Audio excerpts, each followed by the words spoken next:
حکیم الامت دانشور قوم و ملت علامہ ڈاکٹر اقبال فرماتے ہیں مجنون شہر چھوڑا تو صحرا بھی چھوڑ دے، مجنون شہر چھوڑا تو صحرا بھی چھوڑ دے، نظارے کی حوث ہے تو لیلا بھی چھوڑ دے، نظارے کی حوث ہے تو لیلا بھی چھوڑ دے، ہے عاشقی میں رسم الگ سب سے بیٹھنا، ہے عاشقی میں رسم الگ سب سے بیٹھنا، بت خانہ بھی حرم بھی کلیسا بھی چھوڑ دے، بت خانہ بھی حرم بھی کلیسا بھی چھوڑ دے، وائز کمال ترک سے ملتی ہے یہاں مراد، مواعظ کمال ترک سے ملتی ہے یہاں مراد، دنیا جو چھوڑ دی ہے تو عقبہ بھی چھوڑ دے،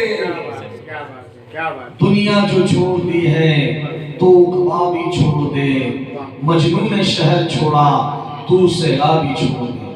یہ توحید کی بات ہے، یہ ایک ایشور کی بات ہے، یہ وننس آف گاڈ کی بات ہے جو ہر ایک کی سمجھ میں نہیں آئی۔ بابا صاحب ہمارے براجمان ہیں، اور توحید تو وہ چیز ہے کہ ہم کیا، ہماری اوقات کیا، بڑے بڑے عالموں کو توحید سمجھ میں نہیں آتی، بڑے بڑے پیر لوگ، یہ توحید اسی کو سمجھ میں آتی ہے جس پر اللہ کی خاص عنایت ہوتی ہے۔ رسالت کا نمبر اس کے بعد آتا ہے، کیونکہ جو توحید کے راز سے واقف ہو گیا وہی رسالت کا بھید سمجھ پائے گا۔ اس لیے اقبال نے کہا سمجھ میں نقطہ توحید آ تو سکتا ہے، اقبال کہتے ہیں سمجھ میں نقطہ توحید آ تو سکتا ہے، تیرے دماغ میں بت خانہ ہو تو کیا کہیے، تیرے دماغ میں بت خانہ ہو تو کیا کہیے، سمجھ میں نقطہ توحید آ تو سکتا ہے لیکن دماغ کے بت خانوں کو نکالنا پڑے گا، دل کے بت خانوں کو نکالنا پڑے گا۔ ہم نے یہ سوچ لیا ہے کہ جو 36 کروڑ ہے وہی بت ہے، بس اس کے علاوہ کوئی بت نہیں، لیکن میرے بھائیوں سب سے بڑا بت کوئی ہے 36 کروڑ یا 33 کروڑ نہیں ہے، سب سے بڑا بت اگر ہے تو انسان کا نفس ہے، نفس اس کا بت ہے۔ اگر انسان اپنے نفس کے لیے کوئی کام کر رہا بت پرستی کر رہا ہے، اگر انسان اپنی دنیا کے لیے کوئی کام کر رہا بت پرستی کر رہا ہے، اگر انسان اپنی خوشی کے لیے، اپنی لذت کے لیے، یہاں تک کہ اپنے پریوار کے لیے بھی اگر کوئی کام کر رہا تو نفس پرستی، بت پرستی کر رہا ہے۔ اپنے پیٹ کے لیے کوئی کام کر رہا ہے تو نفس پرستی کر رہا ہے۔ اسی لیے اقبال نے کہا سمجھ میں نقطہ توحید آ تو سکتا ہے، تیرے دماغ میں بت خانہ ہو تو کیا کہیے۔ مجنوں کی مثال دی، حالانکہ مجنوں کوئی پاگل انسان نہیں ہے، مجنوں ایک بہت بڑے مجذوب اللہ کے ولی تھے جن کو لیلا کے اندر اللہ کا نور نظر آیا، تو مجنوں نے عشق مجازی سے عشق حقیقی کو پا لیا، اور مجنوں نے تو صرف شہری چھوڑا اور صحرا میں چلے گئے۔ صحرا بولتے ریگستان اور شہر بولتے آبادی کو۔ مجنوں نے شہر چھوڑ دیا اور عرب کے ریگستانوں میں بھٹکنے لگ گئے لیلا کی یاد میں، لیکن علامہ اقبال کہتے ہیں کہ لیلا تو ایک مخلوق ہے، اگر اس کے خالق سے محبت ہے تو مجنوں نے شہر چھوڑا تھا تو صحرا بھی چھوڑ دے، تب جا کے خالق سے ملاقات ہوگی۔ اور یہ اتنا آسان نہیں ہے، کیونکہ نقطہ توحید وہ امانت ہے، علامہ اقبال نے اسی توحید کے لیے کہا تھا کہ چین و عرب ہمارا، ہندوستان ہمارا، مسلم ہے ہم وطن ہے سارا جہاں ہمارا، توحید کی امانت سینوں میں ہے ہمارے، آسان نہیں مٹانا نام و نشان ہمارا۔ یہ کون سی بات ہوئی ہے، توحید کو کوئی نہیں مٹا سکتا، اس لیے کہ توحید وہ ہستی ہے جو کبھی نہیں مٹ سکتی۔ توحید آدم علیہ السلام کے ٹائم سے چلی آ رہی ہے، لیکن بعض طبقہ تو وہ ہے کہ جس نے توحید کو پکڑ رکھا ہے، ہم تو توحید والے ہیں، توحید پہ تقریر کرتے ہیں، توحید کے علاوہ کئی لوگ اس پر گمراہ بھی ہو گئے ہیں، جس طرح ابلیس نے توحید کو پا لیا تھا۔ آدم علیہ السلام کی بھی توحید ہے، اور ابلیس کی بھی توحید. ابلیس نے کہا میں آدم کو سجدہ نہیں کروں گا، اس لیے کہ آدم علیہ السلام کو تو نے اللہ مٹی سے پیدا کیا ہے اور مجھے آگ سے پیدا کیا، میں اس کو سجدہ نہیں کروں گا. حالانکہ اس نے توحید میں کیا کہ اللہ سجدہ تیری عبادت کرنے کو تیار ہوں، تیرا نام لینے کو تیار ہوں، تیرے سامنے جھکنے کو تیار ہوں، لیکن ابلیس کے سامنے نہیں جھکوں گا. ابلیس غصہ ہے لیکن آدم کے سامنے نہیں جھکوں گا، آدم کو سجدہ نہیں کروں گا. تو مطلب کیا ہوا کہ اس نے توحید تو سمجھی لیکن توحید کا غلط معنی نکال لیا، توحید کے بارے میں اکڑ گیا، اس کے اندر اہنکار پیدا ہو گیا. یہ توحید اللہ کو پسند نہیں ہے. ایک توحید تھی، نمرود نے کہا تھا انا الحق، میں رب ہوں، میں خدا ہوں، اور ایک توحید وہ تھی منصور حلاج نے اور شیخ سرمد نے کہا تھا انا الحق. دونوں کی توحید میں فرق ہے. ایک نے خود کو مٹا کے کہا اور ایک نے خود کو تکبر میں آ کر کے کہا. اس لیے منصور حلاج اللہ کے ولی بن گئے اور وہی جملہ کہنے سے نمرود مردود ہو گیا، فرعون مردود ہو گیا. تو میرے بھائیوں 300 سال تک توحید کا دامن تھامے رکھا، اے اللہ میرا گناہ معاف کر دے، اے اللہ میرا گناہ معاف کر دے. 300 سال تک اللہ نے توبہ قبول نہیں کی، لیکن 300 سال کے بعد جب کلمہ مکمل کیا محمد رسول اللہ کہ توحید کی صدا پر اللہ سن تو لے گا. اللہ تعالیٰ توحید کی صدا سن تو لیتا ہے لیکن قبول اس وقت کرتا ہے جب رسالت کی گواہی دی جاتی ہے، محمد رسول اللہ کی گواہی دی جاتی ہے. اسی لیے میرے بھائیوں یہ لا الہ وہ پرم ستیہ ہے، وہ الٹیمیٹ ٹروتھ ہے، وہ سب سے بڑی سچائی ہے جو ازل سے چلی آ رہی ہے اور ابد تک چلے گی. آپ دیکھیے رسالتیں بدلتی رہی ہیں لیکن توحید کبھی نہیں بدلی. لا الہ الا اللہ آدم صفی اللہ، لا الہ الا اللہ ابراہیم خلیل اللہ، لا الہ الا اللہ اسماعیل ذبیح اللہ، لا الہ الا اللہ موسیٰ کریم اللہ، لا الہ الا اللہ عیسیٰ روح اللہ، اور لا الہ الا اللہ محمد الرسول اللہ، محمد الرسول اللہ. اس کی تھوڑا سا ایک کم کر دیں بھائی. تو آپ اندازہ فرمائیں کہ توحید ہمیشہ سے وہی چلی آ رہی ہے اور قیامت تک وہی چلتی رہے گی. اسی توحید کے لیے تو آدم علیہ السلام 300 سال تک روتے رہے، لیکن آدم نے کہا لا الہ. لا کا مطلب ہوتا نہیں، الہ کا مطلب معبود. یہ اسلام کا نظام دیکھیے، ہم چلے ہیں خدا ماننے کے لیے، ہم چلے ہیں کسی کو اپنا معبود ماننے کے لیے، لیکن اسلام کہتا پہلے انکار کرو، پہلے انکار کی منزل میں آؤ، اس کے بعد اقرار ہوگا. بنا انکار کے کبھی اقرار نہیں ہو سکتا. تو توحید کے علاوہ حالانکہ ہم نے بت پرستی نہیں کی، ہم مسلمان کے گھر میں پیدا ہوئے، ہمارے باپ دادا مسلمان تھے، لیکن پھر بھی قرآن نے کہا پہلے لا کہو، پہلے انکار کرو. اس لیے کہ انکار صرف 36 کروڑ کا نہیں ہے، بتوں کا نہیں ہے، بہت ساری چیزیں ہیں. ہماری خواہشات ہے، ہمارا نفس ہے، ہماری ضروریات ہے، یہ دنیا ہے، اس کی نفی کرو لا، یہ زمین کی نفی کرو لا، آسمان لا، زمین لا، پورب پچھم اتر دکھن تمام چیزوں کو دل سے نکال لو. لا الہ کوئی معبود نہیں. جب دل آئینے کی طرح صاف ہو جائے اور ساری چیزیں دل سے دماغ سے نکل جائیں پھر کہا الا اللہ، الا اللہ صرف اللہ.